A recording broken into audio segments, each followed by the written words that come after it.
Beleza, turma? Bom dia de novo. Vamos dar sequência aqui então. Hoje a gente volta a falar um pouco, fazer uma incursão sobre física básica de semicondutores. Primeiro dispositivo que a gente estudou, só relembrando aqui, né, a ideia básica, tá? Que a gente vai construir em cima dessa ideia básica agora. É um dispositivo ligeiramente mais sofisticado. Eu vou começar falando do transtorno de efeito de campo, em particular do efeito do MOSFET, né? É um tipo específico de transistor de efeito de campo mais utilizado hoje em dia, tá? Em eletrônica. A estrutura dele é um pouco mais complicada do que o transistor bipolar, só que a física dele é mais fácil de entender. Então eu prefiro começar com ele, porque vocês vão entender de onde é que vem as contas, de onde é que vem as curvas características dele, como é que funcionam as coisas. Eu acho que é mais fácil de compreender, tá? Para depois entender o transistor bipolar. O transistor bipolar, apesar a geometria dele ser mais simples, a estrutura dele física ser mais simples, a física dele é mais complicada. Tá? E assim, vocês vão ver que eu vou passar para vocês o modelo. Não vou elaborar em todos os detalhes aqui que a gente poderia fazer com o transistor bipolar. Eu não vou nem chegar a dar um modelo muito completo matemático, que nem eu vou fazer, que nem eu fiz com a junção PN, né, com diodos, que nem eu vou fazer com o MOSFET, porque realmente a física dele é bem mais complicada, tá? E aí não interessa aqui pra gente. Convido todo mundo a fazer, de novo, toda vez que falar de física aqui, convido todo mundo a fazer a disciplina de materiais elétricos e magnéticos, vocês vão ver a física desses caras em bastante detalhe. Vamos lá, algumas preliminares, né? Lembra, primeira coisa que eu gostaria que vocês percebessem, tá? Sempre ficar na cabeça preliminares. Porque são as duas observações aqui de coisas que a gente já conhece, vão ser as observações-chave para entender como é que o MOSFET funciona, tá? Primeira é lembrar o seguinte, como é que funciona a distribuição de carga em um capacitor, em capacitores. Distribuição de carga num capacitor, tá? Quando eu desenho alguma coisa assim, um capacitor, e aí eu digo que tem uma tensão VC aqui, tensão no capacitor aplicada nele, tá?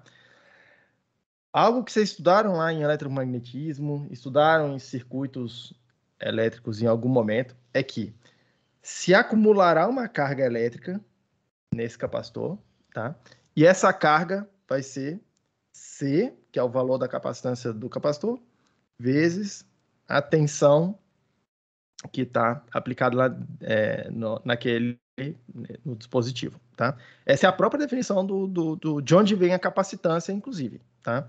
É uma relação linear entre a quantidade de carga que eu acumulo e uma determinada tensão que eu aplico sobre o dispositivo, tá? E aí, algo fisicamente, como é que esses caras funcionam, tá? Basicamente, para você montar um capacitor, o que você precisa é ter um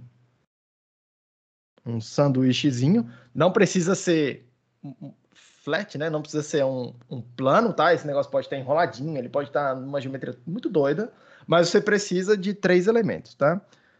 2 materiais aqui, 2 partes que são condutoras, 2 que a gente vai chamar de placas condutoras, né? 2 placas condutoras separadas por um material isolante aqui no meio, tá? Inclusive, quando vocês vão ao laboratório, tem aquele monte de capacitores diferentes, de tipos de capacitores diferentes, tá? São relativos a materiais diferentes que formam esse isolante. Então, tem vários tipos de plásticos que são utilizados, tem papel que se utiliza para fazer esse tipo de isolante. Existe capacitor que é feito com isolante a ar, tá? Eles são normalmente eles são grandes, normalmente são feitos para sistema de potência. Tem isolantes que são tem capacitores que são feitos com isolante a óleo. Tem o capacitor eletrolítico, tá? Onde as placas condutoras, a gente tem, né? A gente faz um enroladinho assim de uma folha metálica, às vezes é alumínio, depende um pouco depende, varia um pouco qual é o metal específico que é utilizado ali. E aí essa coisa, tá? O transistor, o capacitor eletrolítico, ele fica dentro de uma, como se fosse ele parece uma bateriazinha, né? Ele fica dentro de uma latinha, e aí ali dentro disso aqui, a gente coloca um líquido que a gente chama de eletrolítico, tá? Algum tipo de fluido eletrolítico. E aí esse fluido, ele tá cheio de íons, esse fluido é condutor, tá? E então, repare, um dos condutores é sólido, o outro condutor é líquido, e o isolante entre eles, tá? Ele vai ser formado por uma reação química que faz aparecer um óxido. Ele oxida aqui a superfície do metal, tá? Vai formar um óxidozinho em torno desse metal aí. E aí essa camada aqui é extremamente fina, tá? E aí vocês viram lá também que essa capacitância aqui, ela é proporcional à área. Quanto maior a área das placas, maior a capacitância. E é inversamente proporcional à distância entre essas placas aqui. E aí, por isso que, por exemplo, o capacitor eletrolítico, tá? Como a camada de isolante é uma camada de quimicamente formada, bastante fina, tá? Uma camadinha de uma ferrugemzinha que formou ali num metal, é tipo isso. Essa camada é extremamente fina, tá? Por isso que o capacitor eletrolítico a gente consegue fazer capacitores de capacitância razoavelmente elevada, comparado com outras tecnologias, tá? Mas aí tem, enfim, tem várias tecnologias diferentes, cada uma com propriedades diferentes, tá? Tem respostas em frequência diferentes, tem o que a gente chama de leakage, né? Como é que fala isso em português? Corrente de fuga. Quando esse isolante aqui, ele nunca é um isolante perfeito, então um pouco de carga que acumula de um lado acaba vazando para o outro lado. Isso é um defeito do capacitor, tá? Diferentes materiais, diferentes isolantes vão reagir de maneira diferente a esse tipo de líquido, tá? Esse tipo de corrente de fuga. Então tem assim, poderia ficar falando horas e horas aqui sobre isso, tá? Mas o que a gente precisa compreender é a quantidade de carga que vai se acumular é proporcional à tensão que está aplicada, tá? Mantenha isso na cabeça durante a aula inteira, porque esse aqui vai ser o princípio básico que a gente vai olhar. E aí a outra coisa que a gente precisa perceber é que numa das placas eu acumulo carga positiva no lado da tensão positiva e na outra placa eu acumulo carga negativa, que fica no lado negativo, no lado da tensão mais negativa que está aplicada aí, tá? E aí eu tenho Q carga positiva, Q carga negativa na outra ponta, tudo bem? É isso que a gente precisa lembrar o tempo todo, tá? Na hora que eu coloco tensão no capacitor, eu acumulo carga nesse capacitor. O capacitor serve para acumular carga, basicamente. É isso que é a função dele. Segunda observação aqui, eu gostaria que vocês mantivessem o tempo todo na cabeça de vocês, tá? Porque isso vai influenciar os caminhos que a corrente elétrica, que ela vai poder percorrer dentro do meu dispositivo, tá? Lembrem de que as cargas preferem caminhos de menor resistência, tá? As cargas, elas preferem trafegar, elas preferem circular por caminhos de menor resistência. O que eu quero dizer com isso? Se eu injetar uma corrente aqui em algum lugar, eu tiver dois caminhos possíveis, tá? I1 e 2 para um R1 e um caminho de resistência R2, tá? A corrente será maior, tá? A corrente será maior naquele ramo onde a resistência vista é menor, tudo bem? É isso que vocês viram, é isso que vocês viram aí em circuitos, aquela coisa de É basicamente uma leitura aqui de lei de Kirchhoff, vendo o que é que vai acontecer. Tudo bem? Então, eu vou dizer que I1 vai ser maior do que 2 se o R1 for menor do que o R2. Tem uma relação inversa, tá? Então, perceba, ó, mais cargas tendem a passar por esse resistor R1 para formar essa corrente I1 se essa resistência for menor do que a resistência do outro caminho, tá? Então, repare que assim a gente pode determinar por onde as cargas passam se eu puder controlar a resistividade de algum caminho. Imagina que eu tenho 2 caminhos possíveis e um deles eu tenho, por algum motivo eu consigo fazer um resistor que eu consigo controlar a resistência, tá? Controlar a resistência. Se eu vou lá e tenho um reguladorzinho que eu abaixo aquela resistência ali, eu produzo um caminho de preferencial para a corrente passar por aquele resistor R1. Se por outro lado eu pego o meu knobzinho e vou ajustando aquela resistência R1 para cima, vou aumentando ela, eu vou percebendo cada vez menos corrente circular por aquele resistor e vou direcionando a corrente para o outro lado, para o outro caminho, tá? E por que isso é importante? Porque transistores são dispositivos que controlam a resistividade de algum caminho. É isso que eles vão fazer, tá? Apesar de qualquer coisa que eu falar aqui para vocês, é isso que eles fazem. É alguma coisa que vai controlar a resistividade em algum caminho, em algum caminho, e eu normalmente tenho mais de uma escolha de algum caminho. Então, eu tenho um caminho onde eu consigo controlar a resistividade dele, e eu tenho um outro caminho qualquer, tá? Para que as cargas podem seguir. Esse caminho, um deles, eu consigo abaixar a resistividade, e abaixar muito mesmo, tá? Tipo assim, 0, qualquer coisa ohms, muito baixa, quase um curto-circuito, ao passo que, naquele mesmo caminho, eu consigo levantar muito essa resistência, tá? Para a faixa de, sei lá, mega ohms para alguns transistores. Então, eu consigo variar muito essa resistência aí, tá?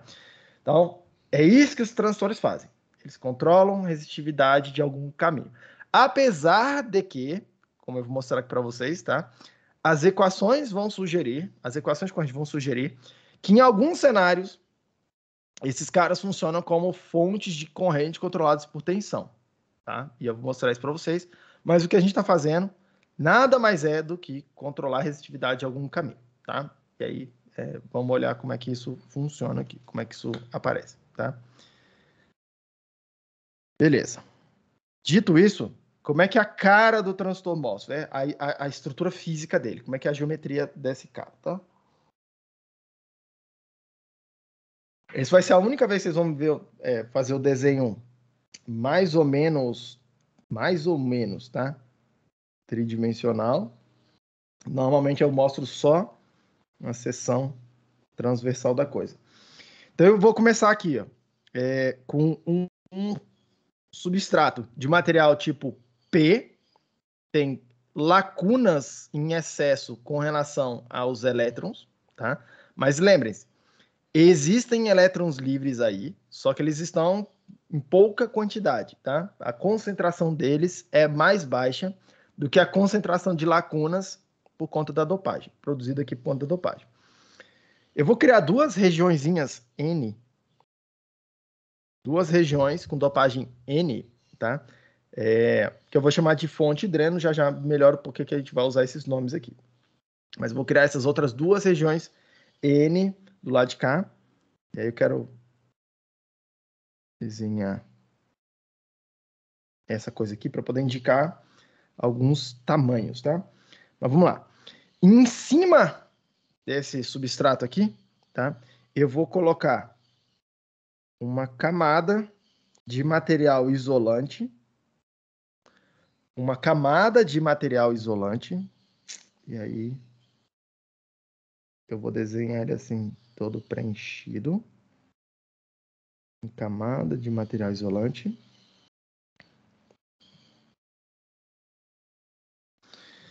Do lado de cá eu tenho outra coisa. E aí, em cima desse material isolante, tá? Em cima desse material isolante, que eu não vou desenhar aqui, mas em cima desse material isolante, eu coloco algum tipo de material metálico. Literalmente para formar um capacitor entre essa região, essa, essa região aqui embaixo, tá? Que é de material P, que eu vou chamar de região ativa do dispositivo. Já já vai ficar muito claro também, tá? Porque toda a mágica acontece aqui, nessa regiãozinha aqui, embaixo desse isolante.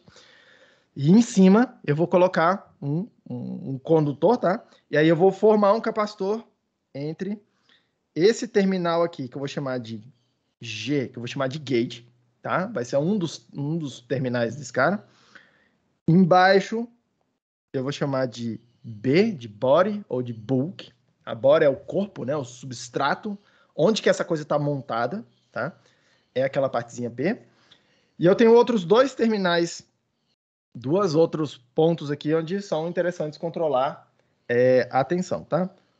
Esse lado de cá eu vou chamar de S, de fonte, source, tá?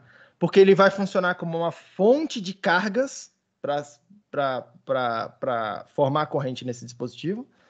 E esse cara do lado de cá eu vou chamar de dreno, drain, tá?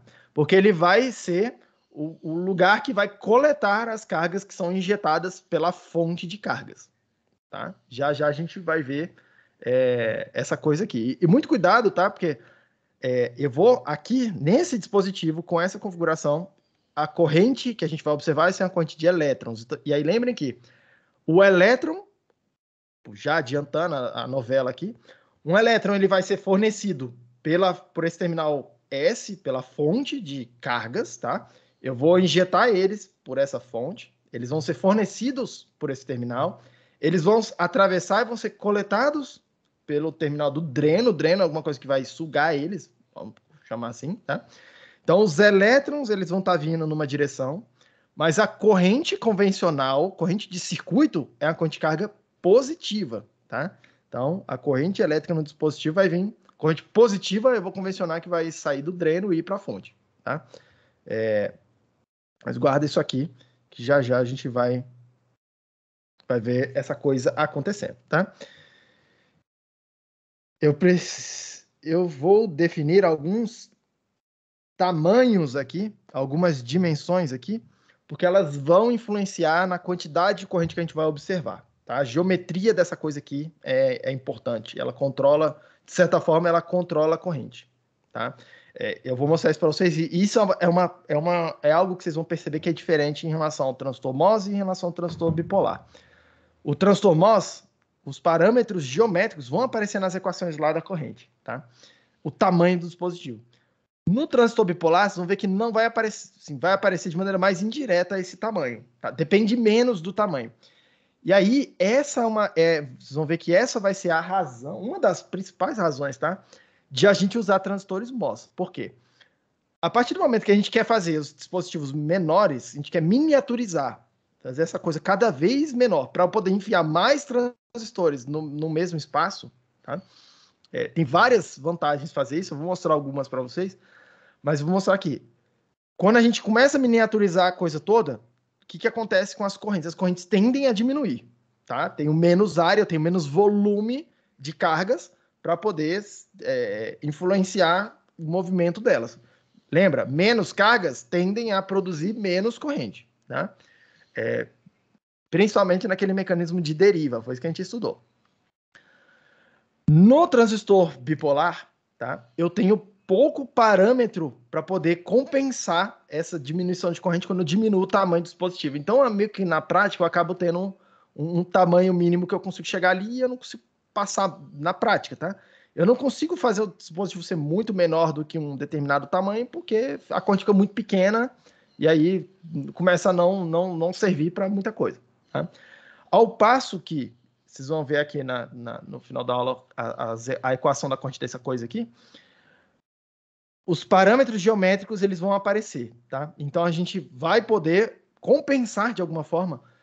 A gente está diminuindo o tamanho da coisa toda, mas vai ter um dos tamanhos aqui que na hora que a gente mexe nele, a gente consegue aumentar a corrente de volta, tá? Então a gente tem um certo controle sobre a corrente usando a geometria do dispositivo e a gente consegue ir meio que compensando, tá? Esse efeito de miniaturização na geometria para poder manter uma corrente mais ou menos constante à medida que a gente vai fazer o dispositivo cada vez menor, tá? Esse é um dos motivos pelo qual os transistores MOS são utilizados, tá?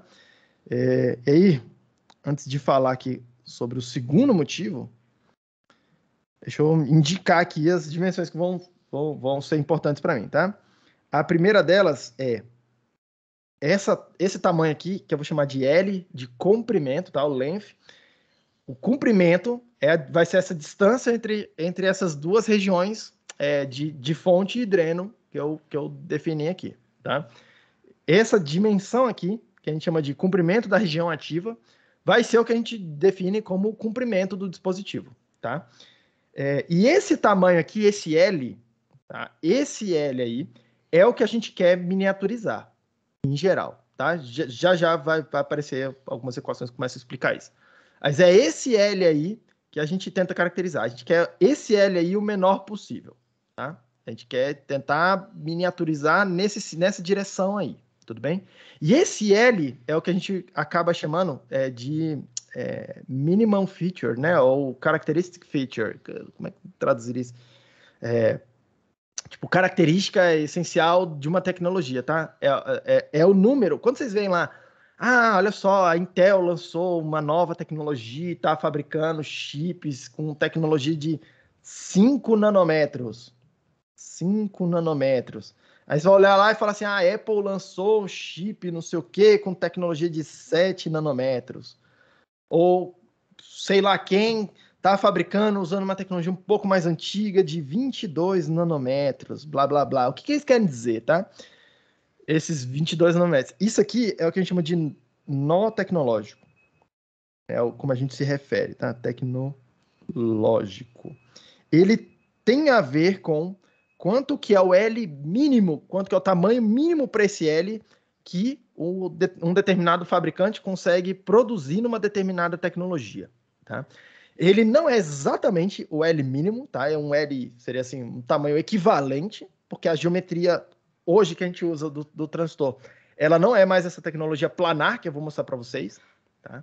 Essa tecnologia que uma que eu vou chamar assim de convencional, tá? O transistor hoje em dia é um transistor tridimensional, tá? Ele tem ele tem um efeito na terceira dimensão, tá? Nessa dimensão aqui, nessa direção aqui, que é importante hoje em dia, mas que eu não vou tratar com vocês, que é uma tecnologia razoavelmente avançada, tá? Uma tecnologia que apareceu mais ou menos assim, começou a ficar mais comercialmente viável nos últimos 10, 12 anos, mais ou menos, tá? Que são essas tecnologias que a gente chama de tridimensionais, né? Tipo, o pessoal chama de FinFET, tá? FinFET. Foi, inclusive, uma coisa meio revolucionária, tá? Manteve esse passo de miniaturização andando, tá? Que tem vários problemas que vão acontecer na medida que a gente vai miniaturizando, tá? Mas, basicamente, o que todo mundo tentando fazer é diminuir o tamanho desse L aí, tá? Tem várias vantagens de tentar diminuir isso. A segunda dimensão que vai importar aqui para a gente, porque ela vai aparecer nas equações, tá? É essa dimensão aqui que eu vou chamar de W, o W de width, né? De largura do transistor, tá? Um transistor mais largo, tá? Entrando lá para dentro do quadro, né? Naquela dimensão que eu nunca vou mostrar esse W, tá? Nos próximos desenhos. Eu vou estar sempre implícito que esse W está numa dimensão que está entrando no quadro, ou saindo do quadro, tanto faz, tá? Por isso que vai ser a única vez que vocês vão ver eu desenhar essa geometria desse jeito aqui, tá? Para eu poder mostrar quem é esse W, comprimento, tudo bem? E aí percebam que à medida que eu aumento o W, eu meio que consigo aumentar o volume, tá? Que o dispositivo ocupa, né? Quanto maior aquele W para o mesmo L, para o resto do constante, maior o volume que o dispositivo ocupa, né? No espaço, tá? E quanto maior o volume, maior a quantidade de cargas que tem ali dentro para poder fazer alguma coisa. Lembra que a gente especifica a quantidade de cargas que tem no material N ou P pela densidade volumétrica de cargas, tá? Carga por metro cúbico, ou por centímetro cúbico, ou por, sei lá, alguma coisa por unidade de volume, tá? Então, repare que aquele W vai servir para eu poder controlar qual é o volume, e aí eu vou poder dizer, então tá bom, para esse volume tem tantas cargas, um valor absoluto. Eu meio que conto as cargas que tem ali, tá? E a contagem dessas cargas vai ser relevante para a gente poder estabelecer quanto de corrente está passando por esse cara, tá? E aí, por fim, o último parâmetro geométrico relevante aqui, tá? É a espessura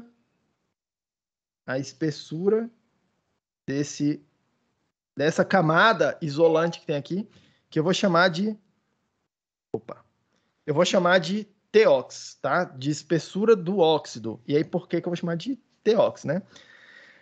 E aí vem a razão pelo qual os transistores MOS, eles são, de longe, a tecnologia mais utilizada, tá? E em particular, transistores MOS feitos de silício, tá? Por que acontece? Como é que esse cara é construído, tá?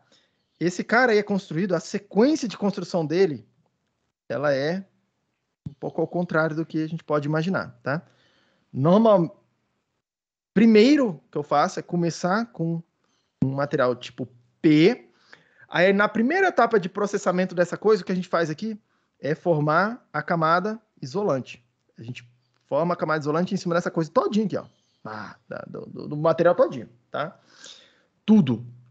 E aí, qual que é o lance? Se isso daqui for silício, esse isolante, eu posso formar ele com o próprio óxido do silício, tá? SiO2, o óxido que a gente chama de óxido de silício. O óxido de silício é tipo vidro, tá, gente? Assim, é um material que a gente tá familiarizado, tá? Assim, de certa forma. É um tipo bem, vamos chamar assim, puro de vidro, basicamente, que a gente forma aqui. E como é que a gente faz esse material aparecer aí, tá? Você pega o silício, bota ele basicamente, você bota ele num forno onde você consegue controlar a temperatura e a umidade. E aí, a partir do controle da temperatura e da umidade, você consegue... O que essa coisa está falando comigo? Você consegue controlar qual que é a espessura desse óxido que vai se formar naturalmente ali, por conta da umidade que você está colocando, quanto que é a espessura e quanto que é a densidade desse óxido, tá? E aí, se eu fizer isso numa temperatura um pouco mais baixa, com uma umidade um pouco mais baixa, normalmente é isso que o pessoal controla, tá? Eu faço esse processo um pouco mais lento. Esse óxido que vai se formar aqui é um óxido extremamente denso, bastante denso.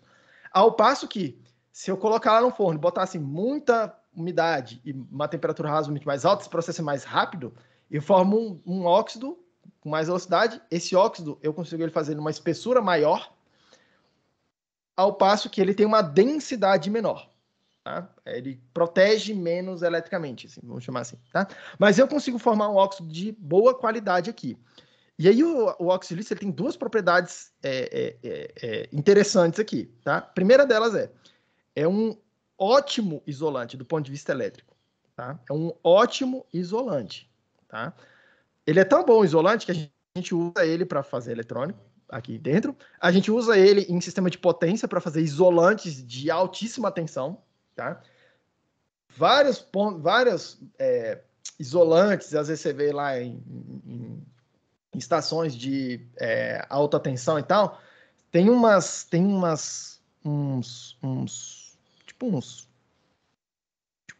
trambolhos assim, cara, que os caras colocam para proteger alguns cabos, algumas coisas, tá?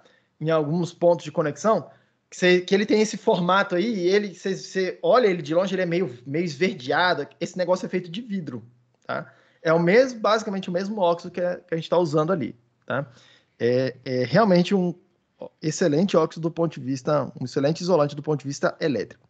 Mas ele tem uma outra propriedade, que ele é um excelente isolante do ponto de vista químico, tá? Não é à toa que o pessoal na química, quando, tipo assim, laboratório de química ou uma indústria química, tem muito material feito de vidro para fazer as reações lá dentro. Por quê?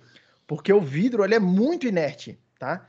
É um material que reage com pouquíssimas substâncias, tá? Então você bota alguma coisa ali dentro para servir como um container, tá? Seja gás, seja um líquido, mistura, faz algum tipo de reação ali num container de vidro, tira esse negócio dali, você faz algum tipo de lavagem para poder retirar aquele material dali.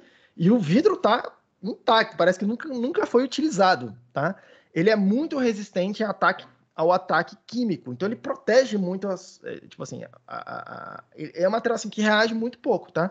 E a gente pode utilizar esse material, então, para para proteger algumas áreas aqui dentro de ataques químicos, tá? Qual ataque químico? Repara aqui o negócio. Na hora que eu comecei com o substrato P e eu botei esse isolante em cima, eu preciso vir aqui ainda e formar essas regiões N, tá? Aí o que a gente faz? A gente faz um processo que a gente chama de litografia, onde a gente bota por cima disso aqui, espalha por cima disso aqui uma resina, tá? Uma resina é tipo uma coisa plástica. Uma resina, normalmente ela é líquida, você bota, isso aqui normalmente é feito em discos redondos assim, tá? Eles pingam algumas gotas dessa resina, tá? Uma coisa líquida, gira essa parada e ela espalha no negócio inteiro, tá? Na superfície inteira. E essa resina tem uma propriedade de que... Aí tem dois tipos, tá? Uma delas, ela funciona assim. Quando você expõe a luz, você joga a luz em cima dessa resina, tá? Ela endurece. Ela vira um plástico durinho. E onde não foi exposto à luz, a algum tipo de radiação, ela se mantém meio líquida ou meio gelatinosa, tá? Ela fica meio mole, e aí você consegue lavar esse negócio aqui de tal forma que você consegue abrir como se fosse um buraco. Eu vou até desenhar, inclusive, como se fosse um buraco assim mesmo. Você consegue formar como se fossem uns buracos aqui, umas aberturas nessa resina, tá? E aí você pode fazer algum tipo de processo, aí é um processo bastante particular, tá? Que ataca aquela superfície ali do óxido de silício, tá? Ela é muito resistente quimicamente, mas existem alguns processos que você pode fazer que atacam e aí, tipo, tira aquele óxido dali, tá? De tal forma que o que a gente faz é formar um buraquinho aqui no óxido. Formar um buraquinho aqui no óxido. Onde eu fico com o meu material tipo P exposto, tá? Então, repare, o que eu tenho aqui? Eu tenho uma região protegida, eu tenho algumas regiões que estão protegidas pelo óxido. Eu não preciso mais dessa resina, a gente vem aqui, remove ela. Ela só serviu para poder abrir aqueles buraquinhos ali no óxido. Eu expus, e aí, para formar aquelas regiões tipo N, por que essa coisa está falando comigo?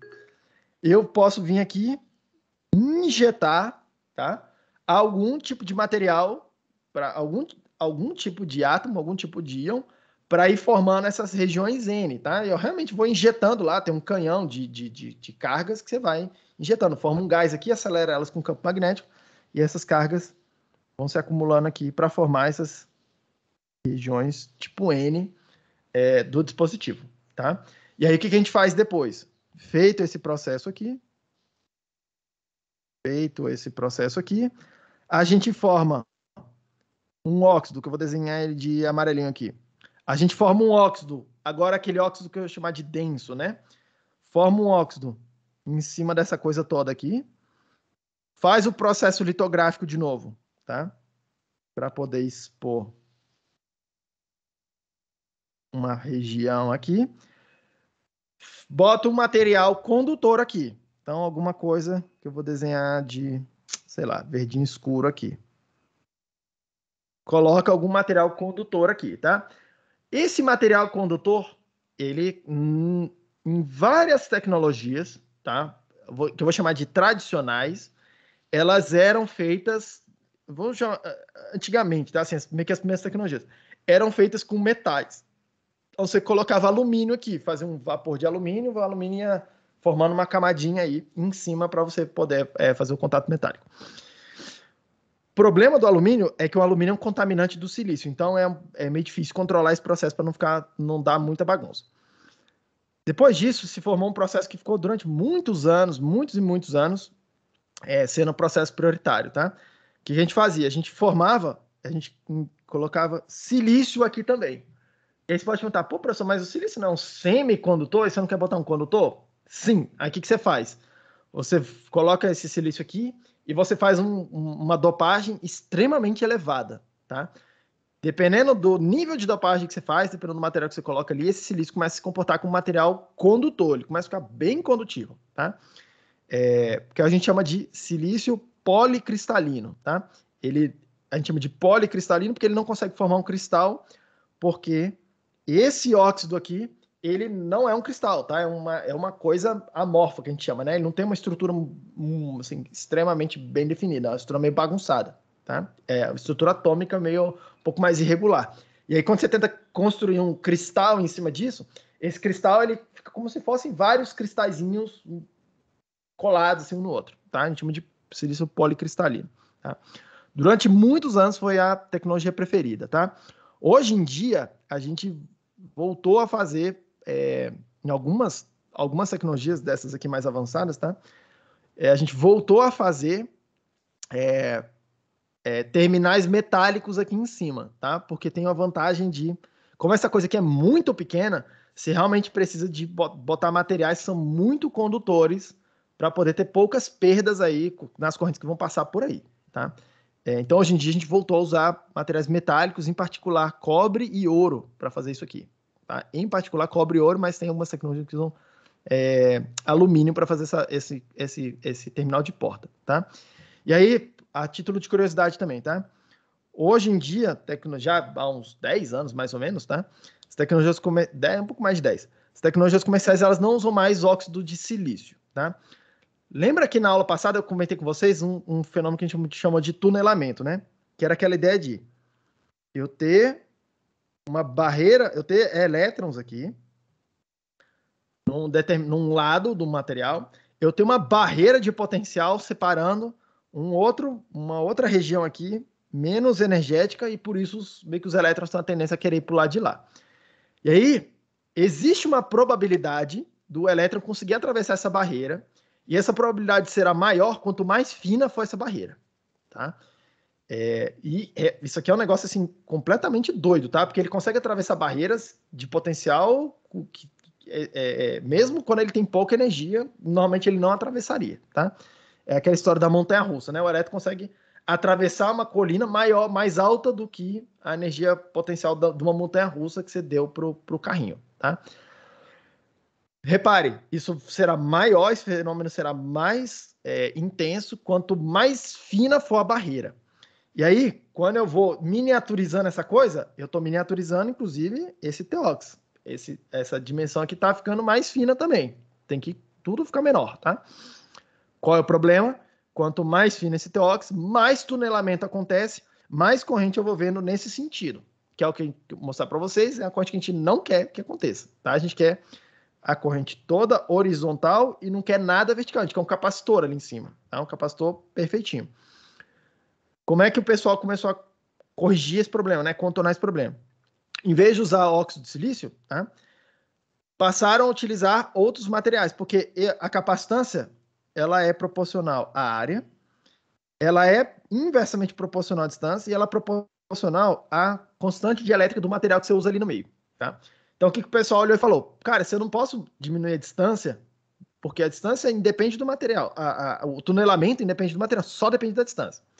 Se eu quero diminuir esse tunelamento, eu preciso aumentar a distância. Preciso manter essa distância razoavelmente grande, esse D aí. Eu não posso diminuir mais. Para poder manter uma capacitância razoável.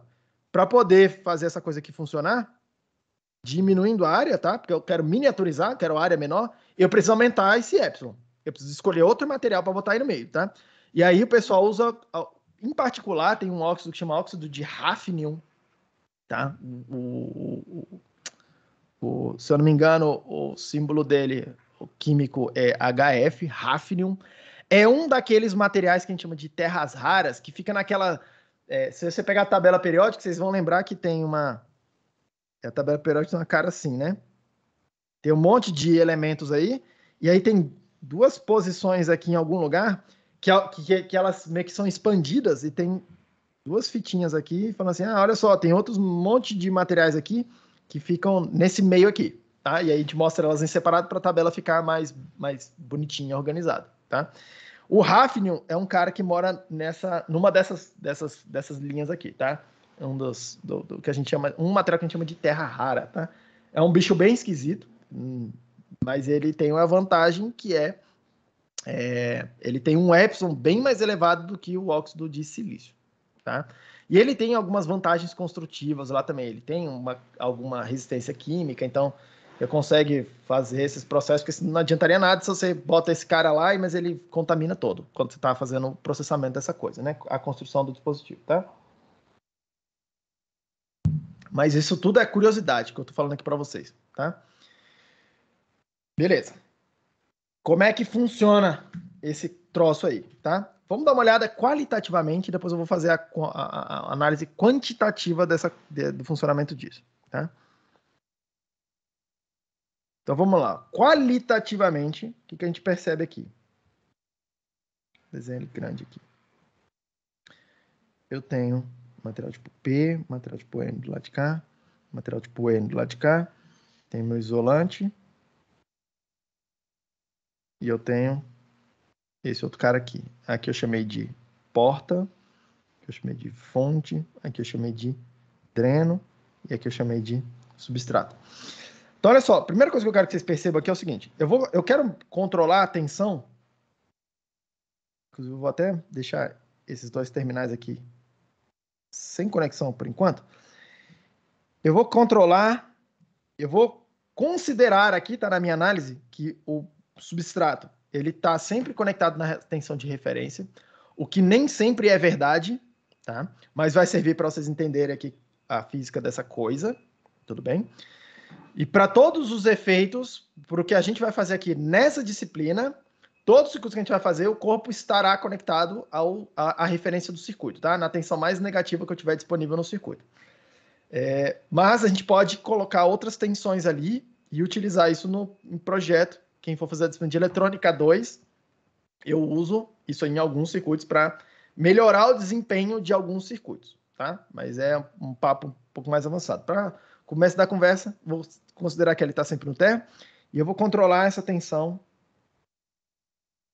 Controlar essa tensão aqui que eu vou chamar de VG, tá? A tensão que eu coloco ali na porta em relação, comparada com a tensão que está ali no substrato, tudo bem?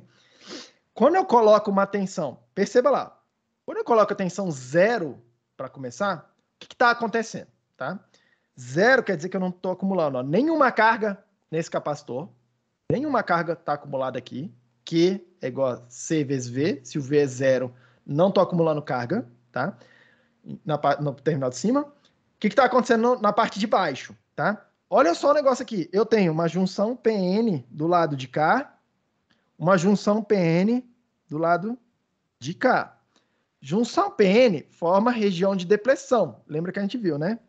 Então eu tenho a regiãozinha de depressão formada do lado de cá. Eu tenho uma região de depressão meio que formada do lado de cá, tá? E aí, se vocês repararem na polaridade dessas duas junções PN que tem aqui embaixo, tá? É como se fosse, muito cuidado com falar o que é e o quase é, e o que parece, tá? Mas olha só, é como se fosse um diodo do lado de cá, apontando ao contrário, apontando para cá, conectando essas duas regiões aqui, e como se eu tivesse um outro diodo apontando para cá, conectando essas duas regiões aqui, tá? E esses dois caras aqui, ó, esse meio do caminho, ele é condutivo. Lembra? O material P, ele é razoavelmente condutivo, o material N é razoavelmente condutivo, tá? Então, olha só o negócio aqui, que loucura, tá? Eu tenho... É como se eu tivesse dois diodos em oposição, tá? E aí, se eu tento passar a corrente, nesse sentido aqui, esse diodo, ele vai estar reversamente polarizado, ele impede a corrente de andar nesse sentido, conectando a fonte e o dreno. Se eu tentar passar a corrente no outro sentido, andando para cá, esse diodo da esquerda vai estar reversamente polarizado, e aí ele impede a corrente de passar assim. Então percebam que, se eu estiver nessa situação aqui, eu tenho duas junções PN, e elas estão impedindo a corrente de circular nas duas direções, tá? Então, o que eu devo observar? Corrente que está entrando aqui pelo dreno, igual a 0. Corrente está entrando pelo dreno e atravessando, e saindo para cá, tá? É a corrente que me interessa. Eu devo observar a corrente igual a 0, tá? Devo observar a corrente igual a 0. tá? O que acontece quando eu começo a colocar tensão negativa nesse VG aí? Devia ter duplicado isso aqui antes. O que acontece quando eu boto tensão negativa ali naquele VG?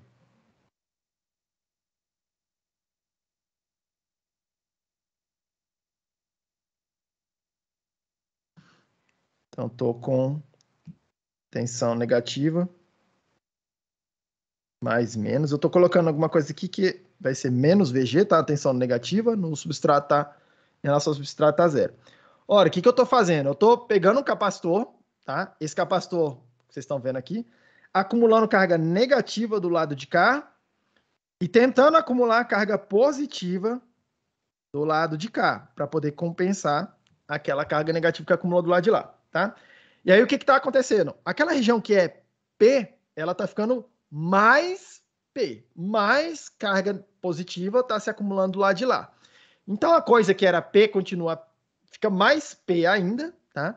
E aí, quando a gente observa lá aquelas regiões de depressão, é a mesma coisa que estava acontecendo antes. A gente basicamente reforçou aquele efeito de diodos em oposição. O que isso quer dizer? Na hora que eu colocar uma tensão negativa aqui, nesse terminal de porta, a corrente que eu devo observar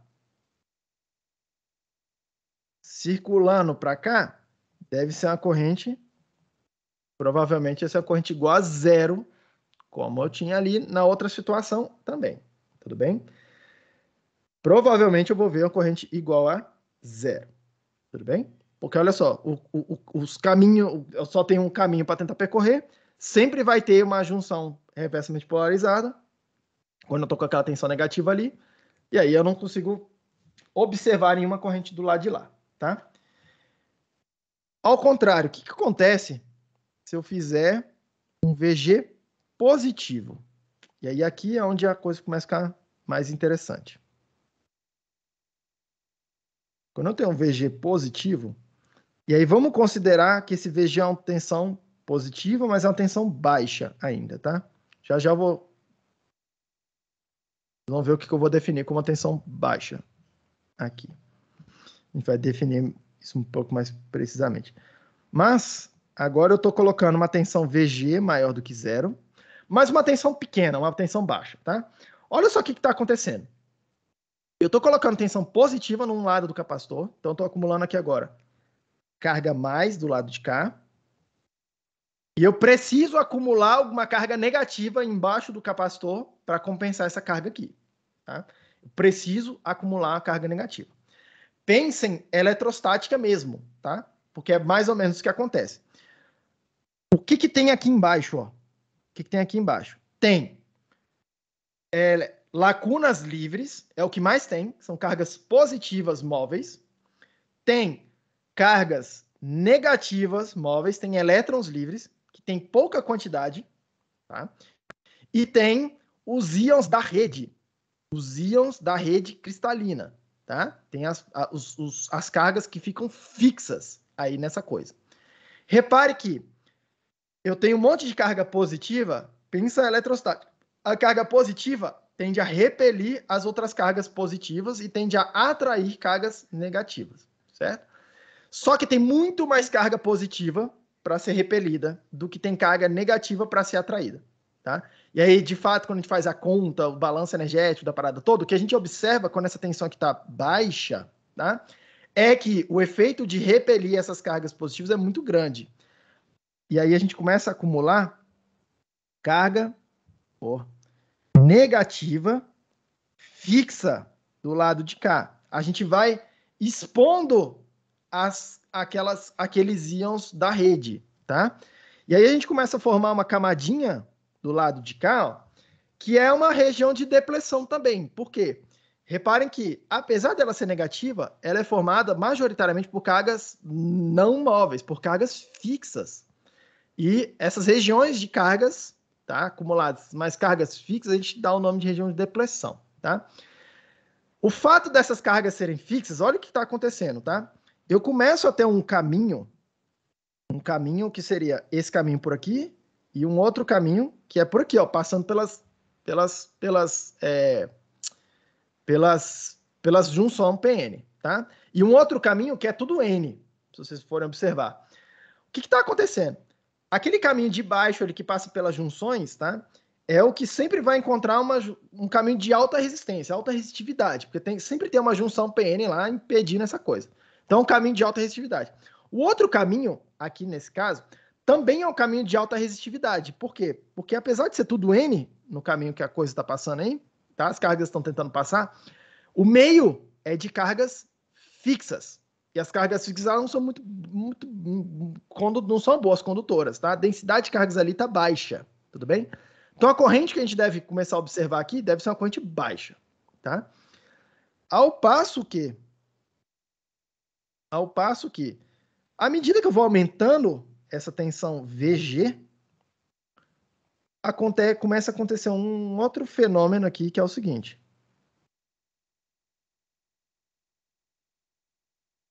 À medida que eu aumento essa tensão VG,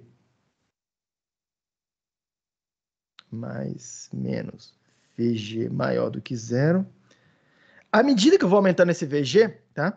Eu vou não só formando aquela região de depressão de cargas negativas, mas percebam que do lado de cá tem elétrons livres, só que eles estão em pouca quantidade. Só que vai ter algum momento que eu estou atraindo esses elétrons aqui, tá? Fazendo esses elétrons livres se acumularem aqui nesse lugar, vai chegar algum momento que eu consigo acumular a quantidade tal que a densidade de cargas móveis aqui, tá? A densidade de cargas móveis de elétrons que eu fui atraindo fez com que, tá? A densidade de elétrons nessa regiãozinha, que eu estou chamando de região ativa, fique maior do que a quantidade a densidade de lacunas. Porque olha só, tem dois efeitos. As lacunas móveis querem se afastar dali, elas querem ficar longe das cargas positivas que estão na placa de cima. E os elétrons, eles querem ficar perto dessa placa positiva, então eles tendem a migrar ali para cima e se acumular ali em cima, tá? Vai existir uma tensão VG, que eu vou chamar de VTH, tá? Uma tensão VTH, uma tensão de limiar, VTH de threshold, em inglês limiar, que faz com que aquela densidade se iguale, tá? A quantidade de lacunas livres naquela faixinha fica igual à densidade de elétrons livres naquela faixinha. Essa é a primeira definição que a gente tem do VT, essa tensão VT. Qualquer tensão que eu coloco no VG acima desse VT, eu estou fazendo o que a gente chama de inversão de população.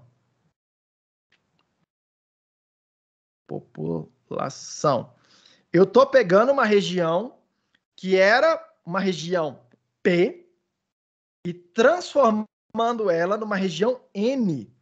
Repare que eu estou fazendo isso sem mexer na dopagem, tá? É só atraindo cargas ou afastando cargas com campo elétrico, tá? Que campo elétrico? Um campo elétrico vertical aqui, ó. Tem carga mais em cima, carga menos acumulando embaixo. Tem um campo elétrico vertical, todo concentrado aqui dentro desse isolante, tá? E esse campo está tentando atrair essas cargas negativas móveis aqui para essa região. E aí aqui uma mágica acontece, tá? Porque eu tenho, ó, N do lado de cá, cargas elétrons móveis. Eu tenho N do lado de cá, uma região N do lado de cá, e eu tenho uma região N no meio. E agora essa região N é de cargas móveis, tá? O que eu fiz? Eu formei um caminho que é esse caminho passando aqui dentro, que é um caminho ômico, tá? Ele é um caminho de baixa resistência. Eu não tenho junção PN, eu não tenho aquele efeito de junção PN aqui dentro, aqui nessa coisa.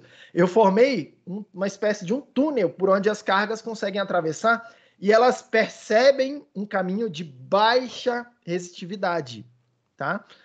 Ao passo que eu tenho um outro caminho que é passando pelas junções, tá? passando pela junção PN, que é um caminho de alta resistividade. Por isso que eu falei para vocês, muita atenção, porque o que a gente vai ficar fazendo o tempo todo?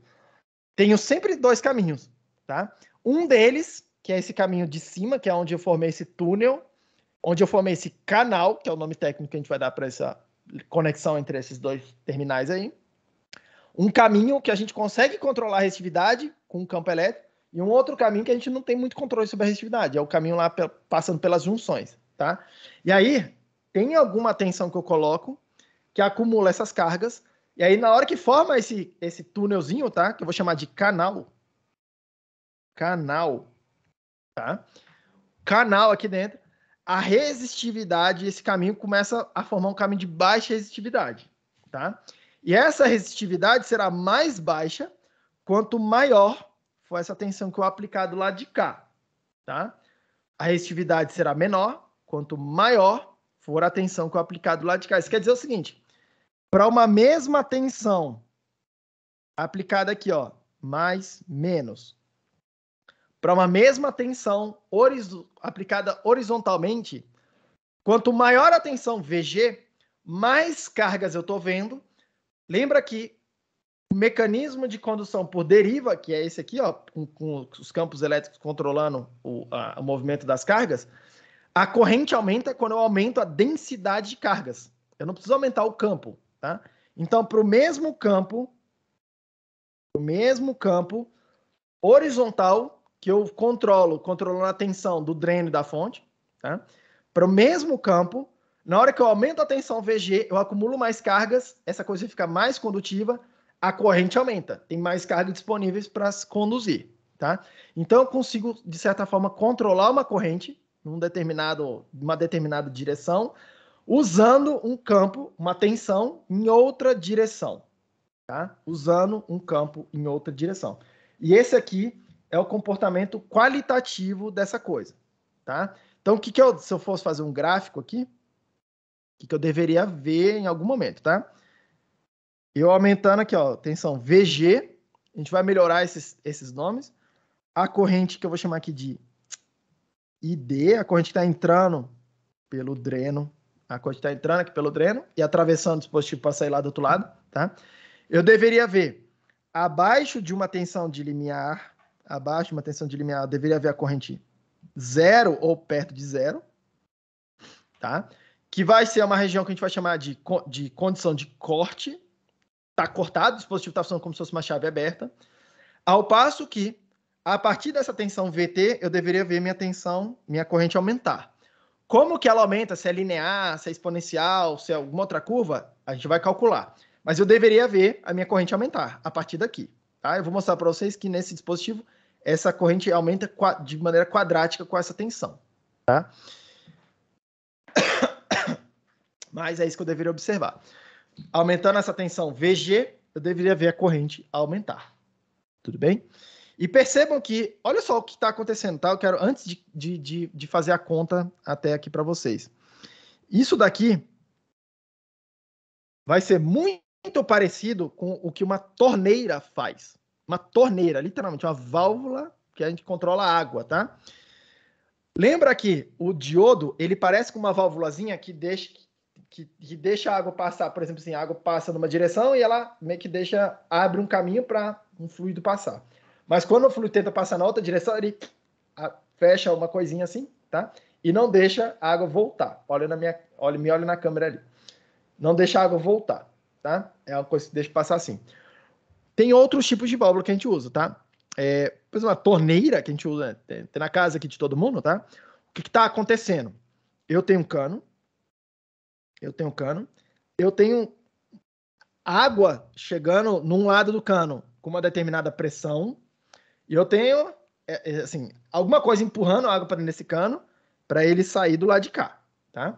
E aí, o que a gente faz? No meio do caminho, a gente coloca o que a gente chama de torneira, tá? A torneira é uma válvulazinha que a gente coloca aqui no meio do caminho. Tem vários tipos tem vários mecanismos que você pode usar para fazer torneira, tá? O mais simples dele, tá? É uma roscazinha, simplesmente uma rosca, que à medida que você vai desrosqueando, À medida que você vai desrosqueando, essa coisa aqui vai, tipo, subindo e a água vai tendo um caminhozinho para passar, tá? E aí, quanto mais você abre, mais esse caminho, mais espaço você dá para a água passar, mais fácil fica a água passar, menos perda de pressão acontece aqui, mais água você vê saindo do outro lado da torneira. E à medida que você vai fechando ela, você vai reduzindo esse espaço aqui, vai estrangulando, e aí mais difícil vai ficando para a água passar, você vai percebendo menos água sair lá do outro lado, até que chega um ponto que você fechou e colapsou todo o espaço, você não deixou mais nenhum espaço para a água passar. Esse é o mecanismo de torneira mais simples que tem, tá? É simplesmente uma coisinha que vai abrir um espaço ou não. Tem umas outras torneiras que vocês um pouco mais elegantezinhas, tá? Que elas têm, em vez de você ficar girando um monte de coisa, que realmente parece que está mexendo um parafuso, ela tem um curso bem baixinho, tá? Como é que elas funcionam? Ela, aí me olha aqui na câmera. Ela é um tubinho, tá? Que tem um buraco que pode girar assim, tá? Aí o que você faz? Você tem um cano aqui, quando o tubinho tá alinhado lá com o outro, tá? A água tá vendo um buraco para passar, só que quando você gira esse negócio aqui, você fecha esse buraco, tá?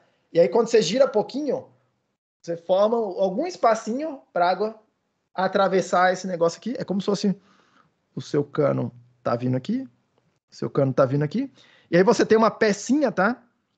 Que ela deixa, é como se fosse um outro canozinho que conecta assim. E aí quando ele tá nessa conexão assim, girada, a torneira tá fechada, não passa nada nessa direção aqui. Quando você vai girando, tá? Essa coisa aí, quando você vai girando a torneira, você vai meio que formando como se fosse uma pontezinha assim, tá? E aí quanto mais você vai girando, mais você vai alinhando essas duas coisas e mais fácil vai ficando para a água passar. Tem esse outro mecanismo, tá? Mas o que a torneira faz? O que uma torneira faz? Percebam aqui, tá? Ela controla um fluxo numa determinada direção, utilizando um comando externo a esse fluxo, que é diferente do diodo, que usa o próprio fluxo para controlar se vai deixar passar, quanto vai deixar passar de fluxo ou não, tá? Deixei numa direção, não deixa na outra. Aqui não. Aqui eu tenho um determinado fluxo querendo passar por um cano e eu tenho uma coisa que controla esse fluxo, tá? Eu tenho um outro terminal, eu tenho uma outra entrada nesse dispositivo, tá? Perceba, eu tenho uma entrada do lado de cá e eu tenho essa entrada aqui que é a entrada de controle, uma entrada de comando.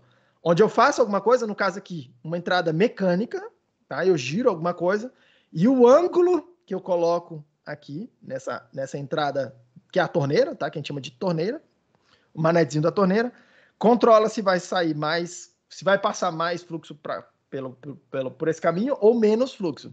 O transistor faz exatamente isso. Exatamente isso, tá? E aí eu queria mostrar para vocês que como é que já aqui vocês conseguem ver o efeito de amplificação que o transistor vai dar para a gente, tá? Como é que o transistor consegue amplificar alguma coisa sem nem ver a conta nenhuma, tá? Horas, pega, ao mesmo jeito que a gente pode fazer torneiras pequenas, do mesmo jeito que a gente pode fazer torneiras pequenas, tá? Deixa eu compartilhar outra janela aqui com vocês. Do mesmo jeito, valve. Do mesmo jeito que a gente consegue water valve. Do mesmo jeito que a gente consegue fazer uma torneira pequena, tá? Tipo isso aqui, a gente consegue fazer a torneira grande. Deixa eu ver se pique. A gente consegue fazer um trambolhão grande, tá? Olha o tamanho, isso aqui é uma torneira exatamente igual tem no banheiro de vocês. Exatamente igual. Só que a torneira, vamos chamar assim, industrial. Pá, olha o tamanho desse negócio. Olha o tamanho desse trambolho, tá? A quantidade de água que passa aqui nesse cano é monstruosa. E ainda assim você consegue... Repare, tá? Se eu fosse tentar botar minha mão num cano aqui, desse tamanho aí, vindo uma pressão monstruosa de algum fluido aqui, se eu tentar parar com a mão ali, eu não consigo parar esse negócio com a mão. Numa torneira de banheiro, você até consegue abrir a torneira lá e fechar o negócio com o dedo, tá? O fluxo é pequeno, a pressão é baixa. Mas olha só num trambolho desse aqui que é enorme.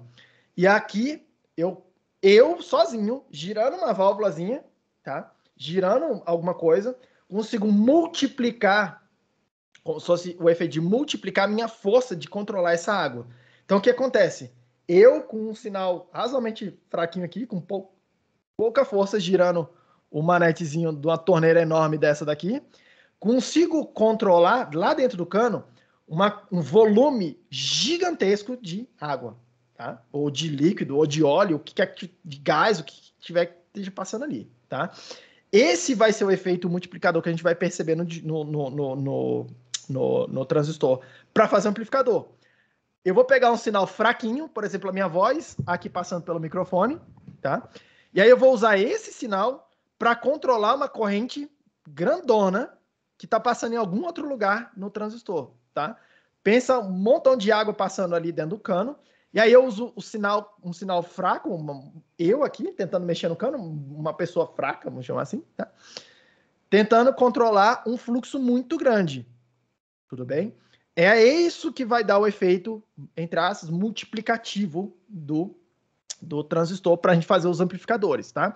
Não é que o transistor, tipo, olha só, ele gera um monte de corrente, blá. Não, não, não. A única coisa que ele faz tem um montão de corrente querendo passar em algum lugar e ele controla. Não, peraí, agora vai passar pouco, agora vai passar muito.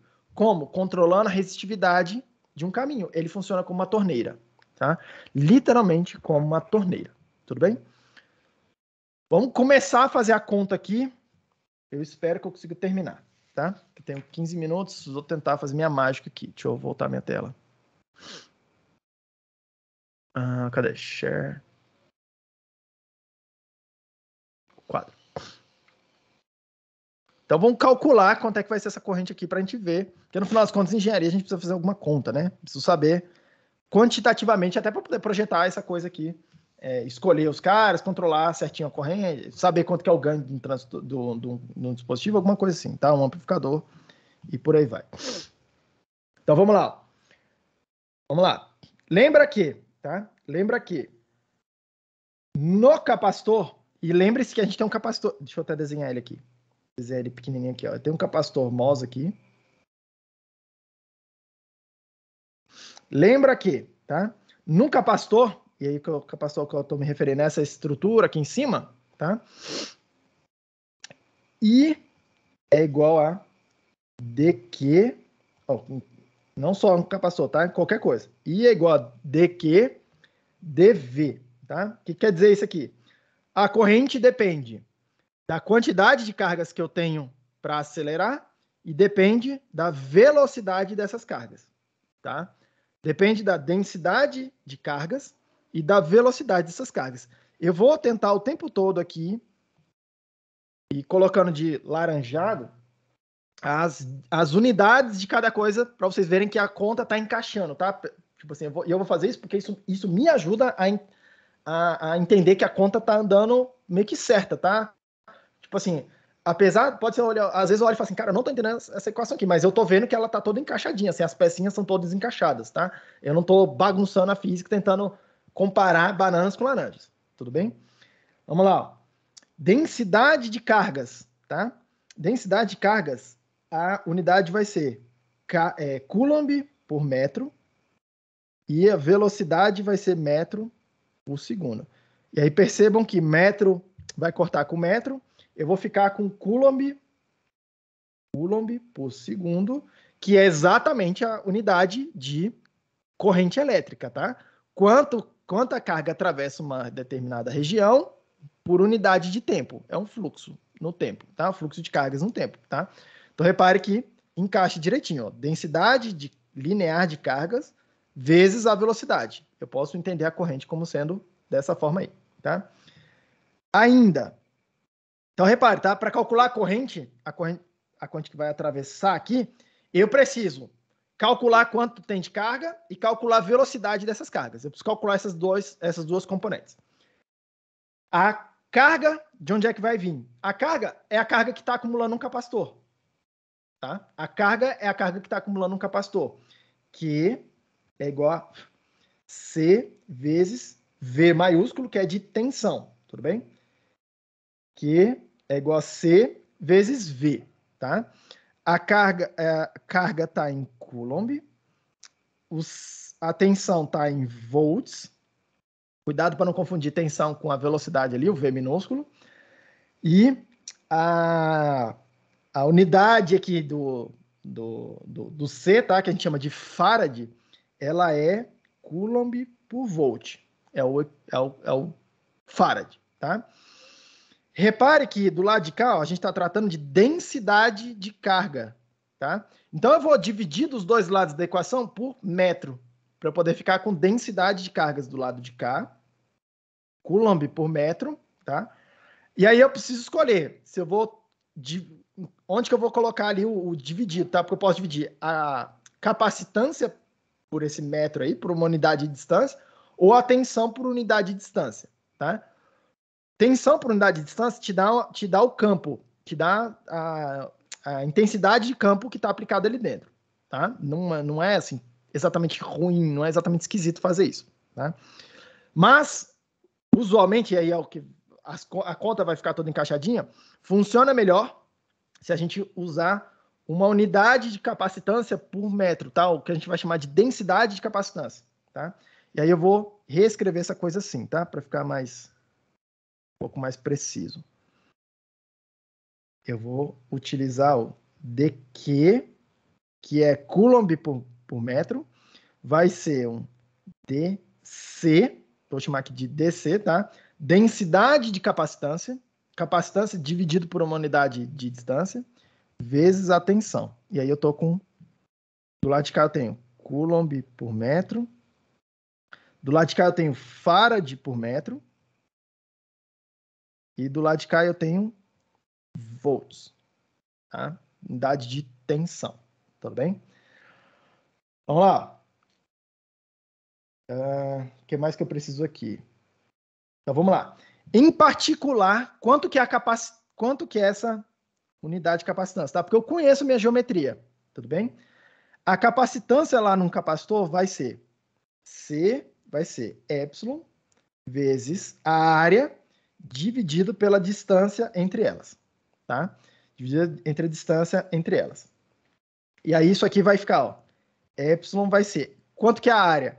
A área vai ser L vezes o W, que é justamente a área daquele quadrado que está definido ali em cima, tá?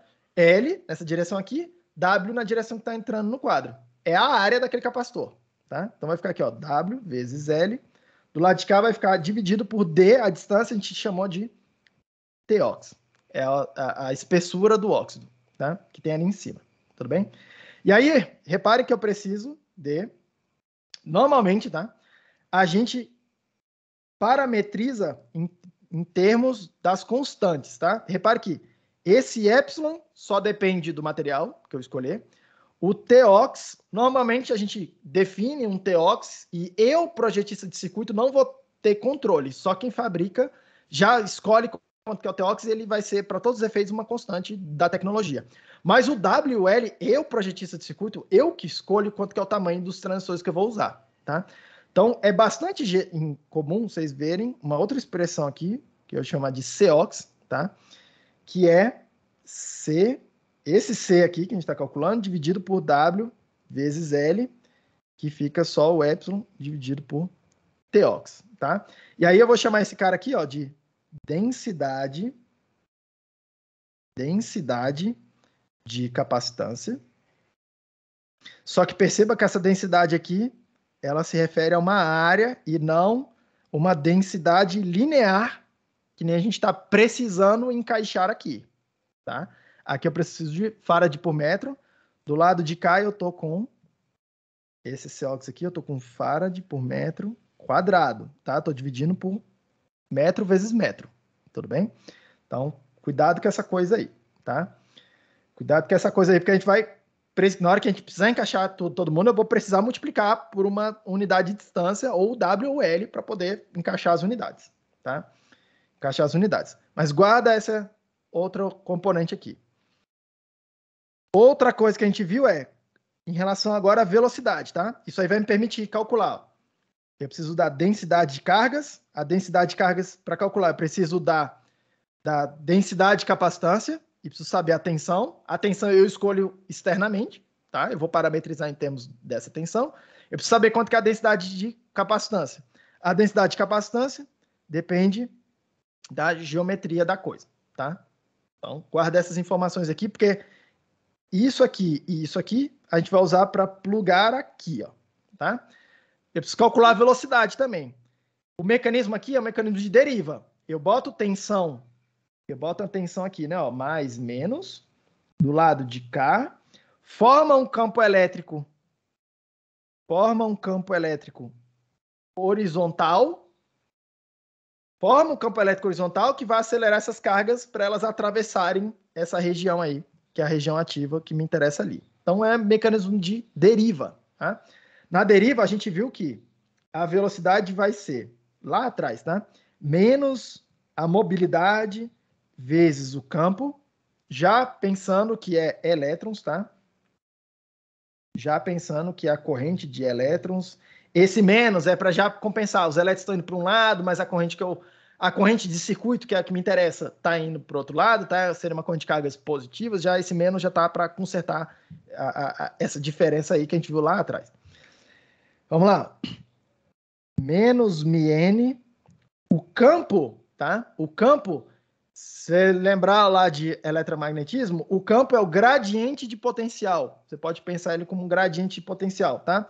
A gente escreve ele assim, ó, dV dx, onde x, para mim, vai ser essa direção horizontal aqui, tá? dV dx. E aí eu tô com quais as unidades dessa coisa toda, né? Velocidade é metros por segundo.